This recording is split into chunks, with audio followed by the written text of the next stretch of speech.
Have you ever had to start over, not just in a new place, but as a new version of yourself? Grace Wilkins stepped out of a rusted truck into the frozen edge of a Montana forest. 7 months pregnant. No husband, no plan, just a half-cleared plot of land, a folded letter that said, "Don't come back," and a baby on the way. She wasn't running from something. She was walking straight into it, with a hammer in one hand and fear in the other. But what would you do if the only welcome was silence? If strangers stared as if your past had a scent? Every morning, she stacked logs, one by one, until they weren't just walls, they were a declaration, "I am still here."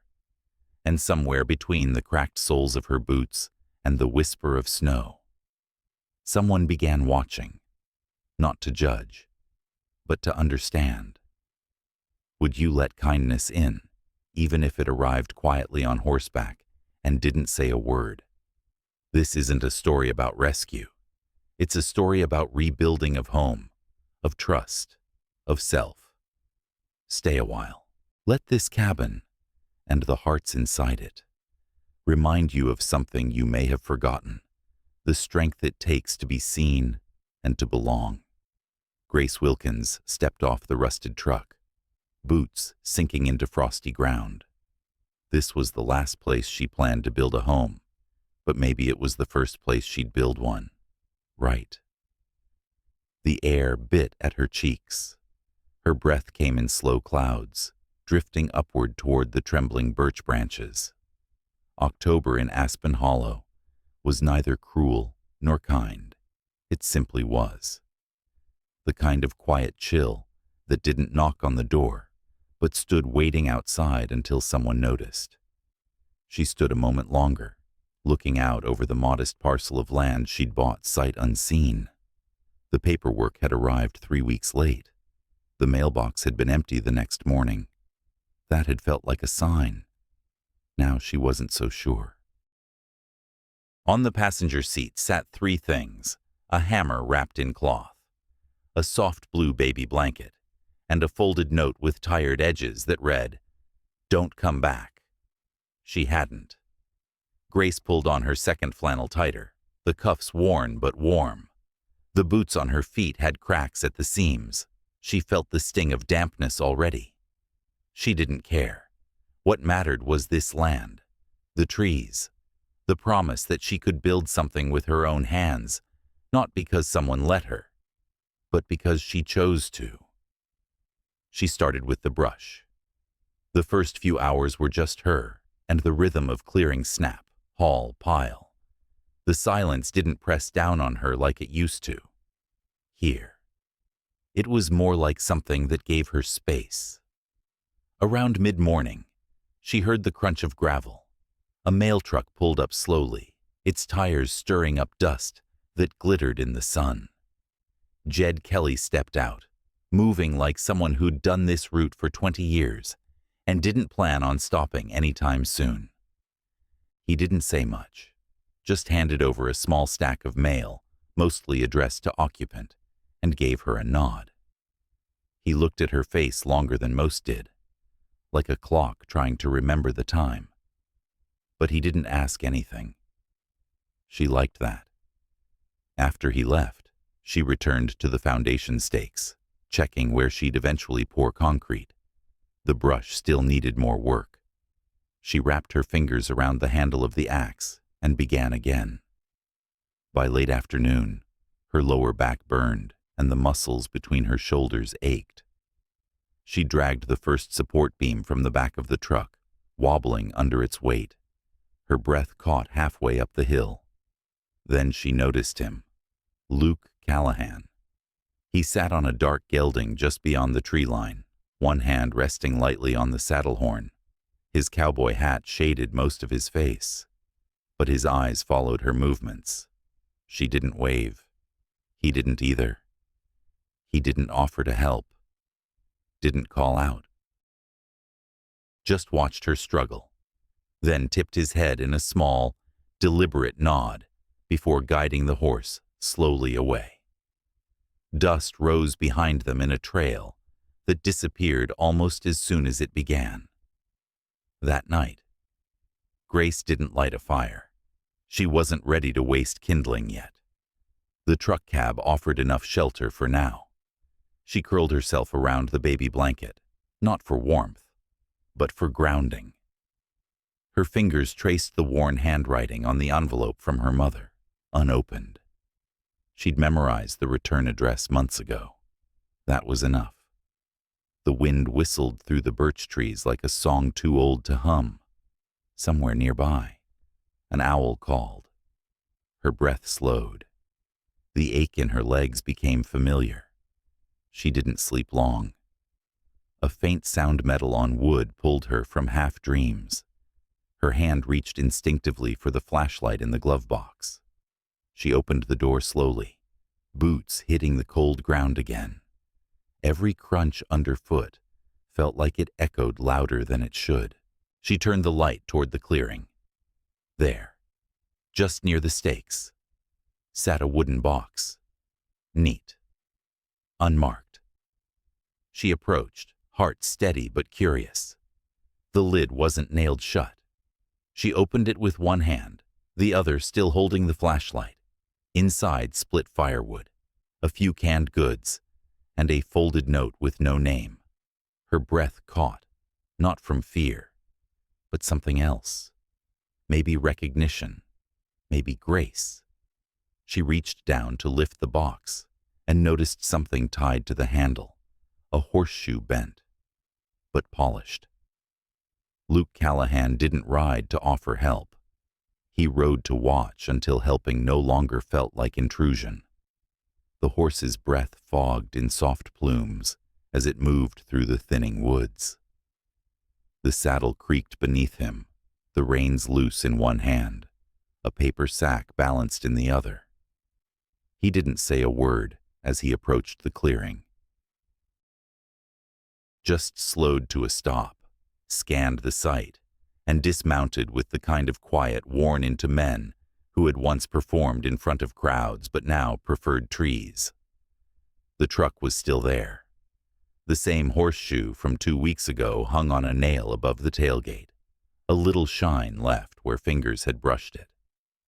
Grace was bent over near the frame of her half-built cabin, measuring out distance with a bit of worn rope.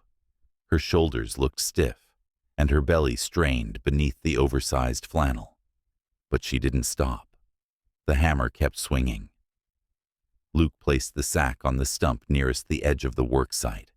He didn't wave, didn't call out, just stood for a second longer, then turned and led the gelding away before her eyes met his. Inside the sack, there was a thermos of hot whiskey tea and a pair of handmade wool mittens, stitched roughly but strong. He hadn't asked if she needed them. He'd just remembered how the cold felt when it settled into your knuckles. That night. Grace sat in the cab again, legs curled beneath her. The tea was still warm when she opened the thermos. She didn't smile, but her breath caught. Something inside her shifted like a frost-slick stone coming loose from the edge of a stream. The next morning, she cooked stew thick, with potatoes and one precious onion she'd saved from her last grocery run. Just before sundown, she poured it into a small metal pot, covered it with a lid, and placed it on the same stump. She didn't leave a note. In town, lights had started going up early. The diner's windows blinked with red and green bulbs, even though Thanksgiving was still weeks away. Grace walked slowly past, boots leaving dark prints on the sidewalk. She'd worn the mittens, not out of gratitude but because they were warm, and because pretending she owed nothing helped her breathe easier. Inside the general store, Mrs. Holloway stood behind the register, sorting gum into perfect rows. Her silver hair was tucked under a knit cap, and she watched Grace through the front window, expression unreadable. She didn't come outside. At the post office, Jed handed her a package wrapped in brown paper. No return address. Just G. Wilkins scrawled in faded ink. He held it a second longer than necessary, but still said nothing. Across the street, Samantha Greer stood near her truck, unloading groceries. Grace noticed the way Samantha froze mid-motion when their eyes might have met. Instead, Samantha turned, reached for another bag, and vanished into the store's shadow. Grace adjusted her scarf, kept walking. Later that evening, Luke rode past the cabin again. She was hammering a beam into place, sweat streaking down despite the cold. He didn't dismount, just paused at the edge of the woods and tipped his hat. Then he rode on. When Grace returned to the truck, she noticed something tied gently to the corner of her makeshift porch. A tiny parcel, wrapped in brown paper and twine, inside a pair of baby socks. Wool, hand-stitched, one blue, one white, no note. She held them like something sacred, fingers trembling against the fabric. Then she heard his voice. Not loud, not close, just near enough to carry over wind and wood. You're doing it right. The cabin began to resemble a home, not by architecture, but by sweat and stubbornness. The frame stood taller now, though the roof was still ribs against the sky. Grace moved slowly across the uneven floor beams, one gloved hand trailing along the edge of a plank she'd secured the day before. Frost clung to everything that didn't move: tools, boots, the rim of the camp pot. She blew warm breath into her fingers, then reached into her coat pocket. The envelope was still there, pressed flat against the fabric, like it had grown into her lining. The papers inside remained untouched. Her name, Grace Wilkins, was spelled out clean, in ink. But she hadn't brought herself to sign. Not yet. That morning, the hammer had slipped from her grip while she was balancing on a ladder to fasten a rafter. She caught herself before falling, but her wrist twisted hard on the landing. The pain came in waves, sharp enough to bring moisture to her eyes, though not enough to stop her from continuing. She wasn't done, not when there was daylight. Luke arrived without ceremony, as he always did. No fanfare, no questions. Just rode up, tied his horse loosely to the nearest tree, and walked toward her, with a piece of canvas slung over one shoulder. She didn't say a word, but her body must have told him something. He saw the way she favored her right side, the tension in her jaw. He didn't ask what happened, just reached into his saddlebag, pulled out 2 strips of clean cloth and a thin scrap of sanded pine, and knelt beside her. "This'll hold for a few days," he said, gently wrapping her wrist. Good as any splint a doc would charge $50 for. Grace didn't flinch, but she didn't meet his eyes either. When he tied off the last knot, she exhaled through her nose, slow and quiet. They worked side by side that day, Grace mostly directing from below, Luke handling the overhead beams. He moved like someone who'd lifted weight before, whose shoulders knew effort and rhythm. When he paused to wipe sweat from his brow, he caught her watching. Neither of them commented. By dusk, they were inside the cabin's shell, seated on overturned buckets near the camp stove. Grace ladled stew into mismatched tin bowls. The warmth drifted up between them, and the smell of garlic and carrot filled the half-finished room. Luke accepted his bowl without a thank you, just a nod that meant more than words. He took a bite, then let silence settle.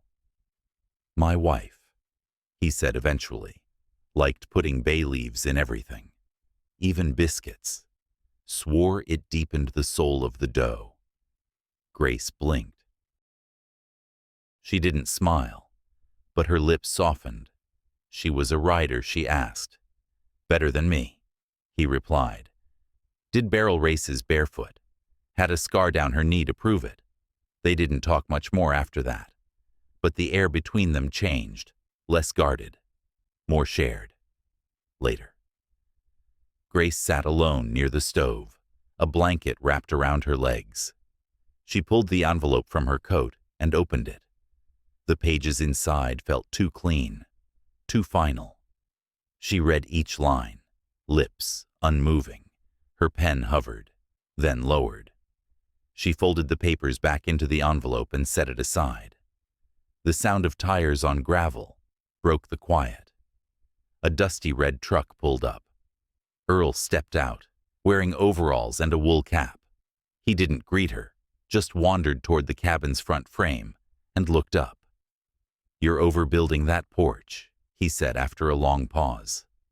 "Needs a crossbeam, not pride." Grace tilted her head.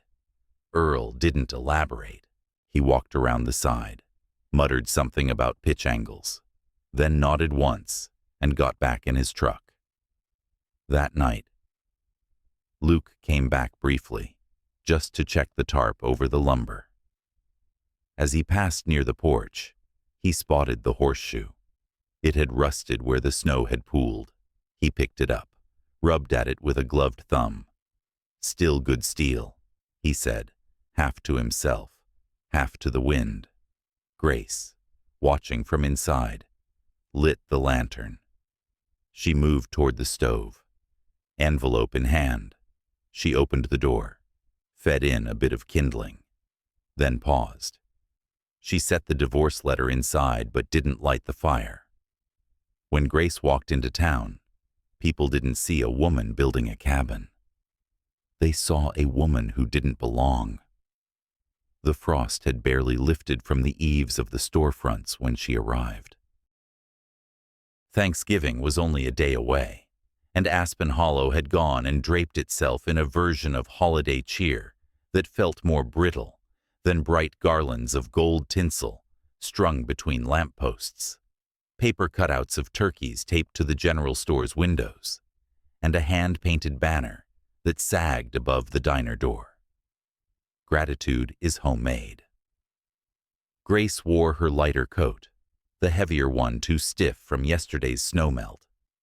Her boots squeaked faintly against the salted sidewalk as she passed the post office and the gas pump that never quite read full. At the general store, the bell above the door gave a half-hearted ring. Conversations that had been humming behind the shelves slowed to near silence. A man looked down at the label of a can he'd already picked up. A woman rearranged her scarf without need. Mrs. Holloway stood behind the counter, hands folded neatly in front of her, her expression unreadable. Grace gave a small nod, one that wasn't returned. She made her way to the back, picked up flour, tea bags, and a pack of nails. The pie from Mrs. Holloway, left 2 days ago on the porch in a box tied with string, still sat untouched. Grace hadn't decided whether to eat it or take it as a warning. Sometimes kindness carried teeth. Near the checkout, a woman in a cranberry red coat stepped into her path. "You're Grace Wilkins, right?" Her voice was smooth, practiced. Grace nodded. "I'm Samantha Greer," the woman continued. "I think we almost knew each other, once." Grace didn't reply.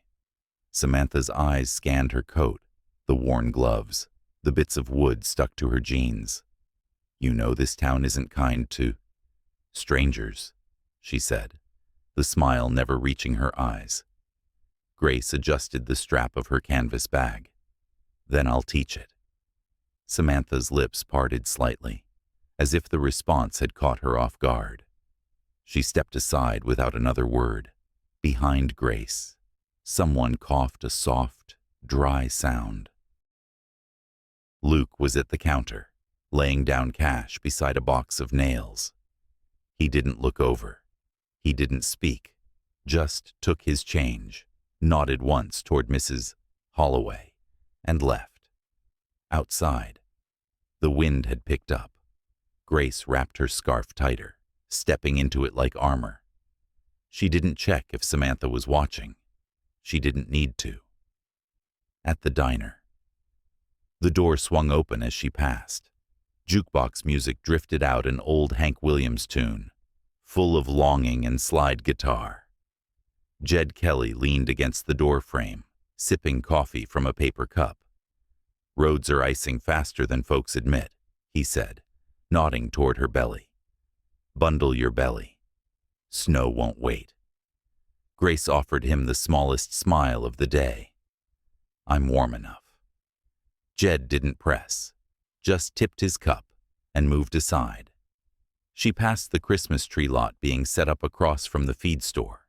Kids ran between the pines, cheeks red, parents calling after them. She wondered what kind of traditions she'd need to invent for the child that hadn't yet come. By the time she reached her truck, the wind had settled. She slid into the driver's seat, flexed her fingers, and pulled the divorce envelope from her coat. Its edges were worn, the fold frayed. She'd kept it close for weeks, not because she wanted to, but because she couldn't let go until she was sure. As she stared at it, a snowflake drifted through the cracked open window. It landed square on the envelope, not melting, just resting. Grace pressed the flap closed, sealing it with the weight of breath she didn't know she'd been holding. The night the blizzard came. Grace lit a lantern and whispered to her unborn child, "We'll make it just us." Wind tore through the woods like it was searching for something lost. The pine trees bowed low under the weight of snow, and the half-finished cabin groaned with every gust. Inside, the stove's fire was dwindling, and the gaps between roof beams let the cold leak in like breath through clenched teeth. Grace hunched near the flame, wrapped in every blanket she owned, belly straining against the folds of her flannel coat. Her breath came short and fast, each inhale burning more than the last. The contractions had started as whispers hours ago. Now they shouted, unrelenting. She reached for her notebook, just a dog-eared pad she used to list supplies or sketch framing ideas. But her fingers found a rhythm, scribbling between the panes. "If you're reading this, it means I did something right, or someone found us in time. Even without a name, you were already mine." The fire popped, and she startled. A draft pushed through the window cracks, rattling the lantern on its hook. The storm outside was gaining strength. Snow slapped against the walls in steady bursts, and the cold had crept so far in that even her breath looked sluggish. She stood to add more wood, but her knees buckled. She caught herself on the table, gasped, and felt another wave rip through her spine. She cried out short, not loud. No one would hear anyway. Then, a sound, different from the wind. A knock, a thud. She turned, unsure if it had been real. Another contraction came, stronger this time, enough to bring her to her hands and knees. And then, the door burst open. Snow flurried in first, then Boots, then Luke. He didn't speak, didn't look for permission. He shut the door behind him, stomped off the cold, and moved straight to the fire. His coat was thick with snow, his face red from wind. His eyes found hers wild, wide, full of something like disbelief and something more like urgency. Grace tried to stand. He held up a hand. "I've got it," he said. He moved like he'd been preparing for this moment. A kettle hit the stovetop. Blankets draped closer to the fire. He took off his gloves, then reached for her wrist gently. The one he'd once splinted. "You're burning," he said, brushing damp hair from her forehead. "I'm fine." She lied. Luke didn't argue, just pulled the horseshoe from his coat pocket, the same one Grace thought she'd lost in the snow weeks ago. He walked to the inner beam above the table and, with quiet precision, nailed it gently to the wood. 1 tap. 2. No words. Then he returned, knelt beside her, and said, "We're doing this. Together." She wanted to tell him she hadn't planned for this, that the roof was still unfinished, that the stove wasn't vented properly, that her heart wasn't either. But the next contraction stole her breath before she could form the words. Luke boiled water, tore strips from clean cloth, laid out what supplies he could find. Grace clutched the side of the table, eyes wide, jaw clenched. The storm rattled the cabin, but it wasn't louder than her cries. Time stopped measuring in minutes. It became moments of pain, of fear, of focused breath and trembling hands. Luke never left her side. He didn't talk much, just whispered instructions when needed. His voice, even, steady, like a post driven deep into the earth. And then after what felt like hours, the cries that filled the room weren't hers. They were small, sharp, new. Luke held the baby first, just for a second. His hands, so large and calloused, cradled the boy as if he were made of breath. He blinked, and moisture lined his lashes, but he looked away before it fell. Grace reached for her son. Luke placed the baby in her arms, wrapped in a frayed towel. The fire flickered, and for one impossible moment, the world was quiet.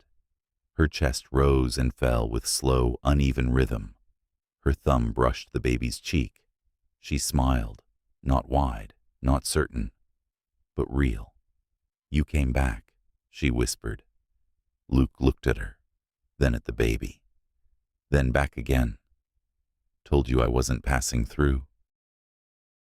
The cabin had no insulation, no chimney yet that night.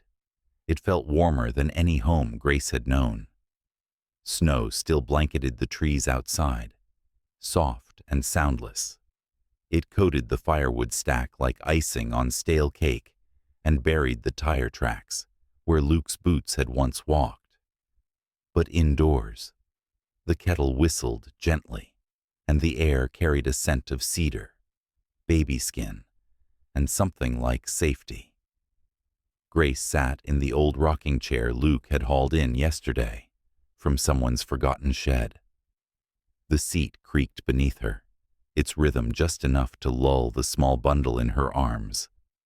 Thomas made a small hiccuping sigh and settled deeper into the wool-wrapped firewood crate that now served as his cradle.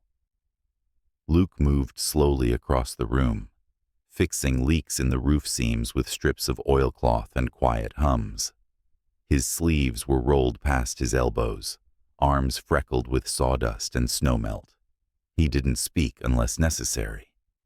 And Grace had stopped needing words. Jed's knock came just before noon. It was the kind of knock that said, "I come in peace," followed by the slow groan of boots on thawing boards. He stood in the doorway for a moment, holding a thick folded quilt under one arm and a letter in the other. His breath made soft clouds around his beard, and his eyes scanned the small room. First the cradle, then Luke, then Grace. "Mail," he said, "and this used to be mine, but it's been in a box too long." He nodded to the quilt. Grace rose slowly and took both items with quiet hands. "Thank you," she said, voice thinner than usual. Jed nodded once. "Snow'll melt in a week, or not. Holler if you need salt or soap." He didn't wait for a reply, just turned and left, his footsteps already fading into the hush of afternoon. The letter had no name on the envelope, just her address in script too elegant to ignore. Grace didn't open it. She set it atop the mantel shelf, near the can of powdered cider mix and a tin of nails. Luke had already turned his focus to the stew, stirring slowly with the back of a wooden spoon. The aroma filled the room, rich with turkey scraps and crumbled cornbread. He said nothing. But Grace moved to the small shelf beside the window and took down 3 plates. Metal. Scratched. Serviceable. She placed them on the table without looking at him. The sun slanted in from the west, casting golden light across the pine floor. A few beams filtered through the canvas, draped where a window pane should have been. Luke watched Grace tuck the quilt around Thomas, her fingers tracing the baby's tiny shoulder, like she was memorizing the shape. Then he stepped outside, returning moments later with a small pine branch dusted in snow. He set it in an old mason jar near the window and said, "Closest thing we got to a Christmas tree." Grace smiled. It came slow, like thaw. She walked over, brushed a hand against the branch's needles, and pulled one loose. She rolled it between her fingers, then turned to him. "You don't have to stay." Luke didn't hesitate. "I want to." Some letters arrived too late to fix the past, but right on time to redeem it. The envelope crackled under Grace's fingertips. She sat by the window, knees tucked under a faded quilt, the Boston postmark catching pale December light. Luke was outside, chopping wood in long, steady swings. His breath hung in the air, rising like smoke. Grace stared at the letter until her vision blurred. Then, with a slow breath, she broke the seal. The handwriting was unmistakable. David, her husband, soon to be former. The first lines were formal, legal. He'd signed the divorce. The house in Boston now belonged to her, if she wanted it. The letter ended simply, "I never deserved you, but I hope you find what you were building toward." She read it twice, then folded it gently. The wind outside lifted snow into slow spirals. Inside, the fire popped in the stove, casting faint shadows across the cedar walls. Thomas slept, bundled in a wool sweater she'd stitched into a sleeping sack. She reached for her journal, slipped the final page into its back flap. The knock came soft, but firm. Grace opened the door to find Earl, his coat dusted in snow, hammer in one hand, a level in the other. "That porch beam's leaning like it's hiding something," he said. "Mind if I take a look?" She stepped aside without speaking. Luke emerged from the side of the cabin, gloves in his pocket, sweat still fresh at his temples. The 3 of them stood in the cold light, facing the bowed wood of the porch support. No words, just motion. Earl wedged his boot against the base and tapped the side gently. Luke brought a jack. Grace held the new beam in place as they aligned it. Their breaths timed together in the hush. Thomas stirred once, then fell back asleep. Inside, the pie sat on the table, still warm, its golden crust steamed in the cool air. Grace had found it on the doorstep that morning, wrapped in a tea towel.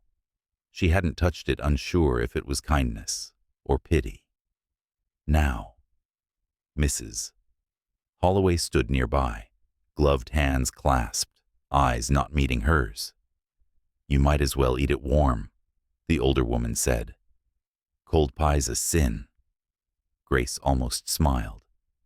She nodded, just once, and the woman turned to go. The beam groaned into place. Luke stepped back, running a gloved hand along the grain. Earl pulled a small square of sandpaper from his coat and smoothed one corner, slow and deliberate. As the sun dipped below the hills, Grace went inside. She placed the rest of David's letter into the fire, page by page, except the last. That one she tucked back into the journal. Later, Luke found the tiny wooden cross Earl had carved, left it quietly on the table, next to the baby's sock. That night, long after Thomas had fallen asleep and Grace's hands stopped shaking, Earl sat on the porch bench. He looked out at the hills, The moonlight caught in his gray beard. Good homes don't need front gates, just open porches. By morning, he was gone. Samantha Greer returned not with fury, but with the coldness of a woman who thinks she's already won. Grace bundled Thomas carefully, tucking his blanket beneath his chin, before stepping into the brittle morning.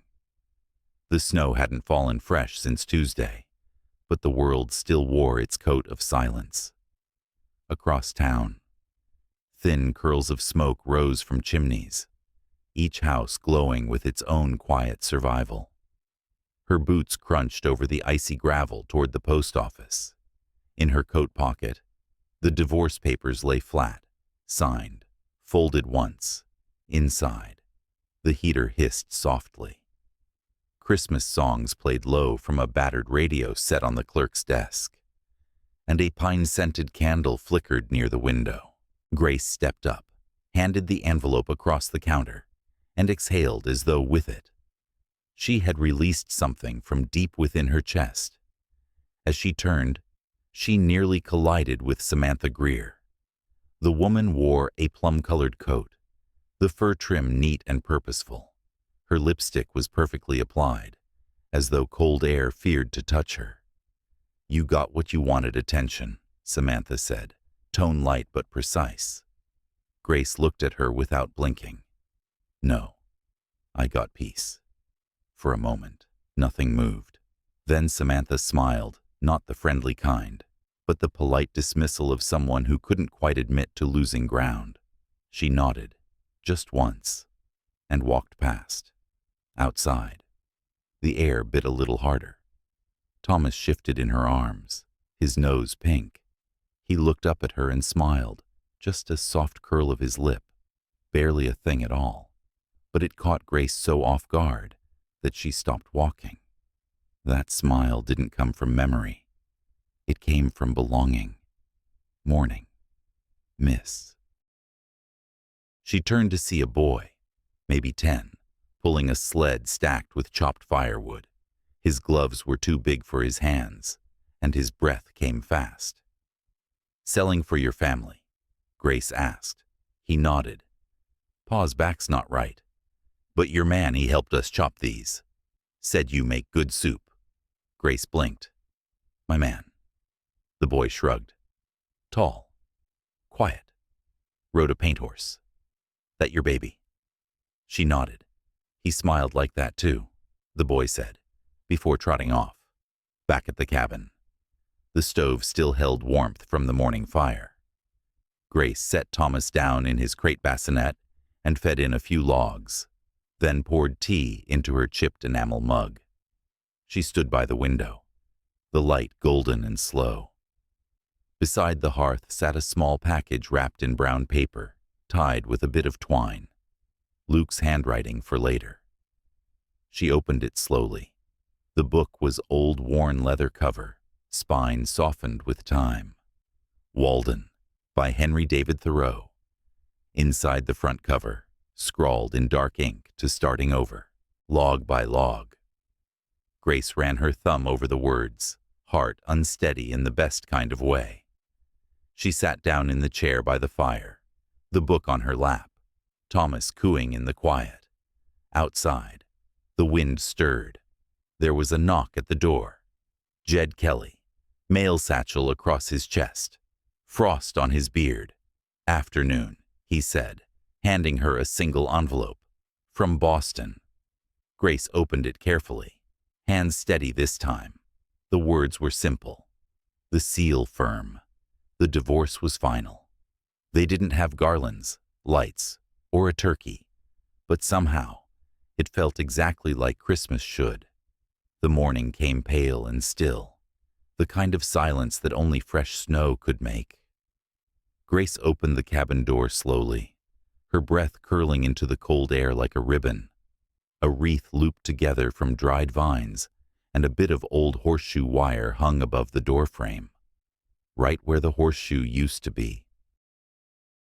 She had fashioned it quietly the night before, while Thomas slept, and Luke split firewood just beyond the porch. Inside, pine needles from the small tree Jed had brought dotted the wooden floor like green confetti. Cinnamon from the simmering cider lingered with the scent of pine pitch and baked apples. The cabin might have had gaps in the walls and no formal insulation, but that morning it held something thicker than warmth. Thomas stirred in his basket, now lined with the quilt Grace had finished in the early hours, stitched with shaky hands, but whole. His tiny fingers wrapped instinctively around Luke's thumb when he came in from the cold, shaking snow from his jacket. "He's got a grip," Luke said, kneeling down beside the baby, smiling without words.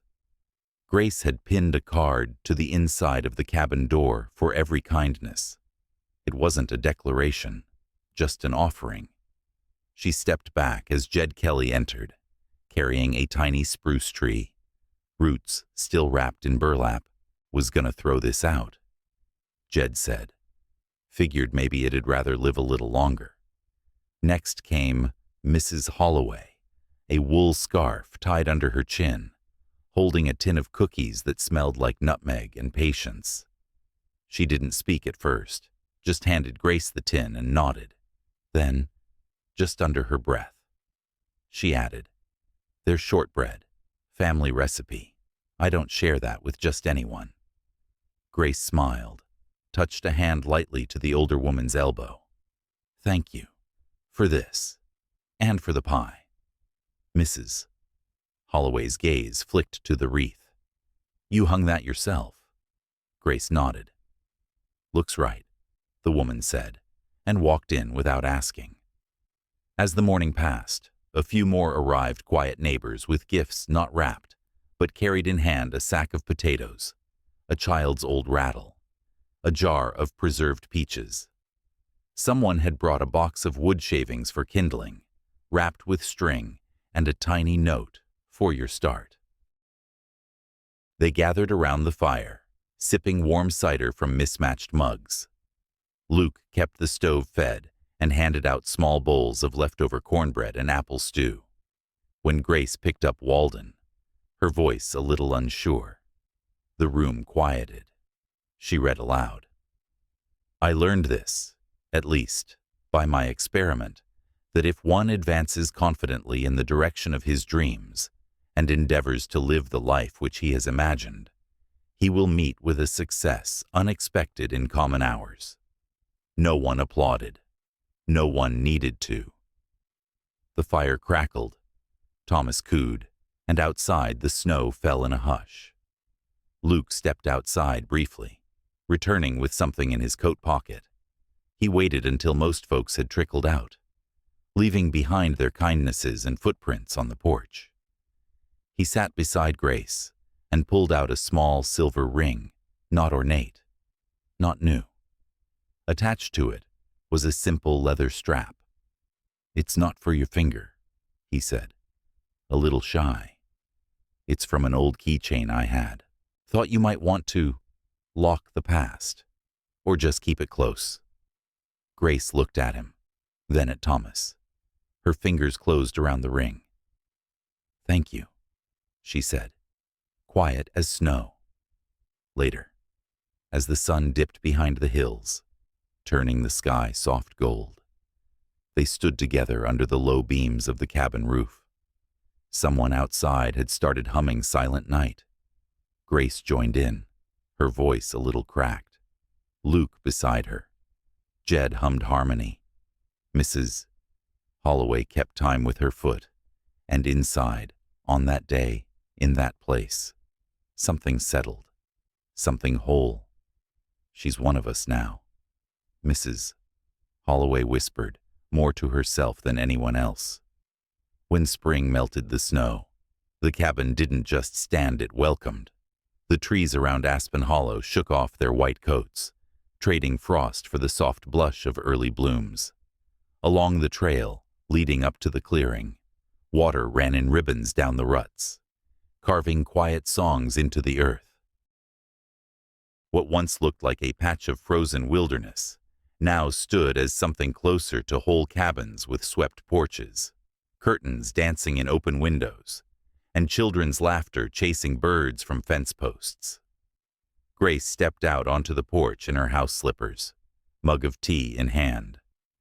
She let the sun warm her face. Thomas napped in his wooden cradle, just inside the doorway, and Luke sat beside the porch rail, a newspaper open, unread.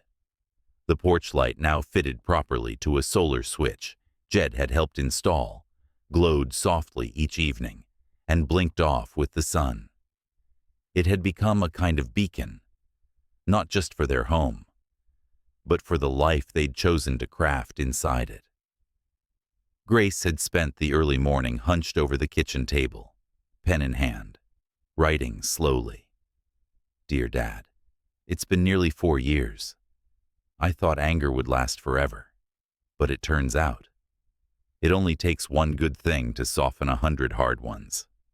I've built something, not just shelter, but something worth staying for. We've got a boy now, Thomas. He smiles like Mom used to. Luke reads to him from the paper. The snow's melted. There's wood stacked on both sides of the porch, and a pine branch still sitting in the corner from our first Christmas. I just wanted you to know I'm okay, and I forgive you. Love, Grace.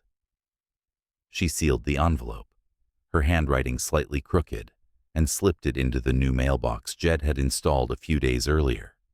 The carved wood plaque above it read simply, Thomas, Grace, Luke, Cabin 3B. Later that afternoon, Luke walked in with a weathered envelope in his hands, forwarded from Boston, postmarked 2 weeks prior. No return address, just her name, written in a hand she hadn't seen since she was 16. He handed it to her without a word. Inside was a torn scrap of paper and a line scrawled across it. You always had more grit than I did. That was all. No apology. No justification. Just a truth Grace didn't know she needed until it landed in her palm. She held it for a while, then folded it once, and tucked it into the family journal that now sat open beside Thomas's cradle. Luke walked out and returned moments later with a small wooden sign. Together, they mounted it onto the gatepost. Wilkins' cabin, not fancy, not loud, just enough. As the sun began its slow descent, casting soft golden light through the budding trees, the boy who sold firewood trotted up the trail, cheeks flushed and smiling. Ma'am, he called out, breathless. Pa says there's a spring gathering down at the square. They're doing pot pies and old songs. Said to tell y'all there's room at our table. Grace smiled. Tell your pa we'll bring cider. He ran off, kicking up dust with every step. Luke chuckled, folding his paper finally, rising with the kind of ease that came from knowing you belonged. Grace looked around once more. The curtains she had sewn from old flour sacks fluttered gently in the breeze. The pine wreath had been replaced with a new one, woven with lavender, tied with twine. The cabin no longer looked like a shelter or a project. It looked like a life. She sat on the porch steps, Thomas beside her in his cradle, Luke reading aloud from the local paper, pausing now and then to swat at the first spring fly. A soft metallic gleam caught her eye above the door frame. Luke had remounted the horseshoe, this time plated in brass, polished to a mirror sheen.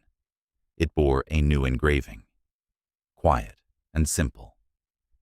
May this home stand for love, not fear. In the quiet of a spring morning, with the porch light still glowing softly and a baby asleep nearby, the cabin stood as proof of something more than survival. It stood for grace, earned slowly, log by log. This was never just about walls and roofs. It was about what happens when we choose kindness before judgment, when we see beyond someone's past to their quiet courage today, like a worn horseshoe polished and repurposed. Every life holds the power to carry warmth if we let it.